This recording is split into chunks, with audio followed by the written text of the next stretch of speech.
Yo, what is up sa inyo mga ropa? Bali ngayong araw nga pala nagpa-practice tayong mag-pingpong. Maya-maya lang kasi darating na si Segundo para magpagupit. Pero bago natin simulan mga ropa, may request daw muna siya. Sabi niya, selfie muna bago kalbuhin. Syempre charot lang yun mga ropa, marunong din naman tayo kahit papano ng mga basic. Kagaya ng fade away. Kung gusto nyo naman, modern. Nandito yung burst fade. Burst fade pa rin to ya? O kaya naman yung gupit ko nung grade school, gupit binata. Pero seryoso muna tayo mga ropa. Kasi alam nyo ba na dito sa barko pagka marunong ka maggupit, extra money yan. Pangkaraniwan kasi sa ibang barko, may allowance talaga para sa mga barbero. Pero dito sa amin ngayon, depende kung bibigyan nila ako ng tip. Minsan nakakatanggap tayo ng 1 GB na internet.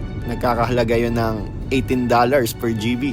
Minsan din, dollar mismo. Minsan 5, pagka medyo galante, $10. O diba? San ka pa? Kaya kung ako sa inyo mga ropa, try nyo na din. Magagamit mo pa to sa lupa. Tapos pwede mo pang gawing negosyo. Parang ganito lang. O diba? Para ka na rin naggupit sa SM. May tip na, may very good ka pa. Siya pa yung nagwalis. Ayos talaga. So hanggang dito na lang muna mga ropa. Thanks for watching. Love you all. Peace out.